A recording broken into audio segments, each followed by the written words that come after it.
తమిళనాడులో ముఖ్యమంత్రి విజయ్ 2 మంచి పనులు చేశాడు.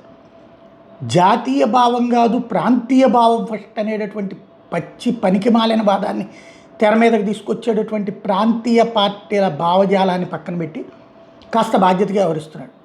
మొన్న తన ప్రమాణ స్వీకారం సందర్భంగా ముందు వందే మాత్రం, ఆ తర్వాత జనగణమన, ఆ తర్వాత జాతీయ గీతం, మళ్ళీ ఇవాళ మంత్రివర్గ విస్తరణ సందర్భంగా మంత్రులు చేర్చుకునేటటువంటి సందర్భంలో అప్పుడు సేమ్ జరిగింది.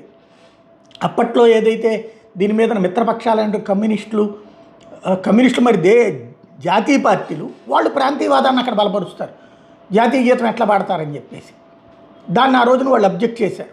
వీసీకే పార్టీ వీళ్ళందరూ కూడా అబ్జెక్ట్ చేస్తే అప్పుడు అధర్వణ ఎవరైతే ఈ పార్టీకి సంబంధించినటువంటి మంత్రి ఉన్నాడో, టీవీకే పార్టీకి సంబంధించిన మంత్రి, ఈసారి అట్లా కాకుండా చూసుకుంటా అధికారులని వివరణ అడుగుతామన్నారు. మరి ఏ వివరణ అడిగారేమో తెలీదు. ఇవాళైతే మళ్ళీ జాతీయ గీతం జనగణమ, ఇది ఫస్ట్ వందే మాత్రం, ఆ తర్వాత జనగణమన, ఆ తర్వాత రాష్ట్రగీతం. తద్వారా విజయ్ ఒక బాధ్యతాయుతమైన పని చేశాడు. రెండోది వచ్చేటప్పటికి మొట్టమొదటిసారి గత 60 ఏళ్లలో అనలేవు, తమిళనాడులో ఒక బ్రాహ్మణ వ్యక్తికి మంత్రి పదవి ఇవ్వడం.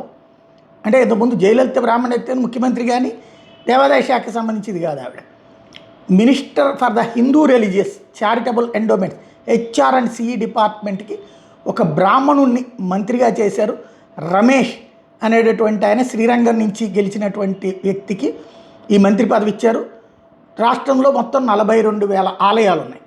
మొట్టమొదటిసారి ఈ విధంగా అంటే బ్రాహ్మణుడికి టికెట్ ఇవ్వడం, గెలవటం, 2 బ్రాహ్మణ్స్ గెలిచారు వాళ్ళ తరఫున, బ్రాహ్మణుడికి మంత్రి పదవి ఇవ్వడం జరిగింది.